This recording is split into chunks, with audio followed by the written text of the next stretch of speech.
ইছা নিজৰ প্ৰতিভাকী দৰ্শকক এই মুহূৰ্তত স্বাগতম জনাইছোঁ আৰু মই বৰ্তমান উপস্থিত আছোঁ বিশ্ব ঐতিহ্য ক্ষেত্ৰ কাজিৰঙাৰ সমীপৱৰ্তী অঞ্চলৰ এখন গাঁৱত অৰ্থাৎ মই ২ নং শিলডুবিত উপস্থিত আছোঁ আৰু অসমৰ ইতিহাসত পোনপ্ৰথমভাৱে এক নাভূত ঘটনা সংঘটিত হৈছে কিয়নো এইখন গাঁৱত যিসমূহ আচলতে উন্নয়নমূলক আঁচনিৰ কাম সম্পূৰ্ণৰূপে বন্ধ কৰিছে চৰকাৰে আৰু সেই আচলতে আমি এই গাঁওখনত বৰ্তমান উপস্থিত আছোঁ। আমাৰ সৈতে আছে গাঁৱৰ স্থানীয় ৰাইজ আৰু পোনপ্ৰথমে মই দেখুৱাইছোঁ এটা নামঘৰ।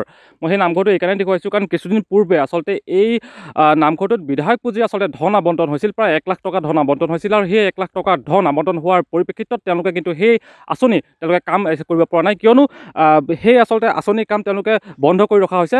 ইতিমধ্যে বিধায়ক পুঁজিৰ আঁচনিৰ ধন ১ লাখ টকা আপোনালোকৰ নামঘৰটো বনাবৰ কাৰণে আহিছে আৰু আপোনালোকে যিহেতু গম পাইছে যে সেই কাম আপোনালোকৰ বৰ্তমান বন্ধ কৰি ৰাখিছে, যিসমূহ পইচা আহিছে পইচা চেংচন হোৱা নাই। কি ক'ব আচলতে আমি এতিয়া শেহতীয়াকৈ গম পাইছোঁ যে আমাৰ ইয়াত উন্নয়নমূলক কামবিলাক বন্ধ কৰিছে আৰু এই নামঘৰটোৰ কাৰণে এই মাধৱ প্ৰাথমিক নামঘৰ, গতিকে এই নামঘৰৰ কাৰণে ১ লাখ টকা চেংচন দিছিলে বিধায়ক পুঁজি আৰু এই বিধায়ক পুঁজি এতিয়া ইতিমধ্যে বন্ধ কৰিছে আমি জানিব পাৰিছোঁ।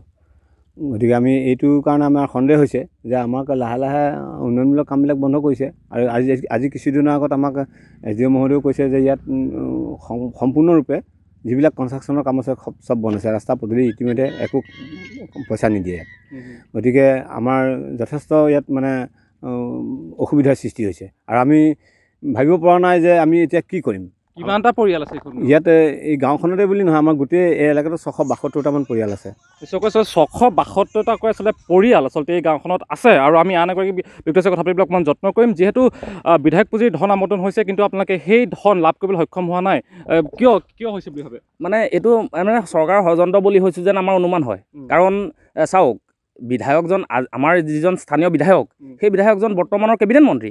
গতিকে তেখেতে ইচ্ছা কৰিলে মানে যিটো আমাৰ পইচা একাউণ্টত সোমাই আছে 74,000 আমাৰ প্ৰথম কিস্তিৰ যিটো পইচা সেই পইচাটো সোমাই আছে, গতিকে তেওঁ যদি ইচ্ছা কৰে আমাক পইচাটো দিব পাৰে। কিন্তু আমাৰ এনেকুৱা অনুমান হয় যে আমাৰ ৰাজনৈতিকভাৱে ক'ৰবাত আমি ষড়যন্ত্ৰৰ বলি হৈছোঁ নেকি। ইয়াত উন্নয়নমূলক কাম বন্ধ হোৱাৰ তেনেকুৱা কি কথা থাকিব পাৰে? আমালৈতো একো নটিচ অহা নাই, গতিকে ইয়াত উন্নয়নমূলক কামটো কিয় বন্ধ হৈছে? গতিকে আমাৰ অলপ সন্দেহৰ অৱকাশ ঘটিছে আৰু যিটো কথাৰ কাৰণে ৰাইজ ক্ষুভিত হৈ পৰিছে।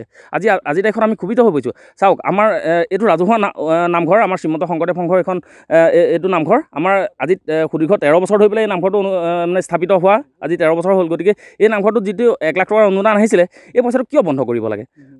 মানে যিটো পইচা সোমাই আছে একাউণ্টত সেই পইচাটো উইড্ৰ কৰিবলৈ নিদিয়াৰ তেনেকুৱা কি কথা থাকিব পাৰে? গতিকে আমি আপোনালোকৰ যোগেদি আমি অনুৰোধ জনাব বিচাৰিম, এইবিলাক আমাক নকৰি অতি সোনকালে আমাক পইচাটো দিয়াৰ এটা ব্যৱস্থা কৰি দিয়ক। যিহেতুকে কৃষিমন্ত্ৰী নিজ সমষ্টিৰ দৃশ্য এয়া আৰু পুনৰ কৈছোঁ যে কৃষিমন্ত্ৰী নিজ সমষ্টিৰ দৃশ্য এয়া আৰু ইয়াত আচলতে বিধায়ক পুঁজিৰ ধন আচলতে আবণ্টন হৈছিল আৰু তাৰ পৰিপ্ৰেক্ষিতত তেওঁলোকে সেই ধন আচলতে লাভ কৰিবলৈ সক্ষম হোৱা নাই আৰু এনেদৰে আচলতে এতিয়া বৰ্তমান কাজিৰঙাৰ যি ২ নং শিলডুবিত দেখিবলৈ পোৱা গৈছে ৰাইজ এক প্ৰকাৰৰ আচলতে ক্ষোভিত হৈ পৰিছে। আমি আন ৰাইজ আছে, তেওঁলোকৰ সৈতে অকণমান কথা পাতিবলৈ যত্ন কৰিম। প্ৰথমতে ইয়াৰ সামগ্ৰিক দৃশ্যটো অকণমান দেখুৱাবলৈ যত্ন কৰিছোঁ। এয়া হৈছে ২ নং শিলডুবিৰ দৃশ্য, এয়া হৈছে ৰাইজ আৰু কাষতে আছে নামঘৰ, যিটো নামঘৰৰ বাবে পুঁজি আচলতে আবণ্টন হৈছিল। মই আপোনাৰ পৰা আচলতে অকণমান জানিবলৈ পুনৰ যত্ন কৰিছোঁ, কি বুলি কিবা ষড়যন্ত্ৰ হৈছে নে? এইটো ১০তমত ষড়যন্ত্ৰ হৈছে আৰু এইটো ইতিমধ্যে আমাৰ এইটো ২ নং সংযোজনৰ নাম লৈ পেলাই এই মানুহখিনিক ষড়যন্ত্ৰমূলকভাৱে এইটো কাম কৰিছে আৰু এইটো বস্তুটো আমি জানিব পৰা মতে আমাক উচ্ছেদ কৰাৰ এটা মানে ষড়যন্ত্ৰ চলিছে আৰু আমি উচ্ছেদ কৰিব বুলি ভালকৈ বুজিব পাৰিছোঁ। আমাক ইতিমধ্যে এছ.ডি.অ. মহোদয়েও কৈছিলে যে এইটো হাইকোৰ্টৰ নিৰ্দেশনা আছে, গতিকে তাত মানে 2015 চনতে এইটো নিৰ্দেশনা আছিলে, গতিকে 2015 চনত উচ্ছেদৰ কথা কোৱা হৈছিল নেকি আপোনাক? উচ্ছেদৰ কথাও কৈছিলে আমাক, এছ.ডি.অ. ছাৰে কৈছিলে, কিন্তু এইটো উচ্ছেদ হোৱাৰ মানে সম্ভাৱনা আছে। গতিকে এই ইতিমধ্যে সেইকাৰণে ইয়াত উন্নয়নমূলক কামবিলাক বন্ধ কৰা বুলি কৈছিলে। গতিকে আমি এতিয়া কি কৰিম? আমাৰতো এতিয়া উপায় নাই আৰু আমাক চৰকাৰবোৰ হৈছে কিবা জাননী পাইছে নেকি? জাননী নাই পোৱা আৰু মুখ্যমন্ত্ৰী শৰৎসিংহৰ দিনতে আমাক ইয়াত প্ৰতিষ্ঠা কৰিছে।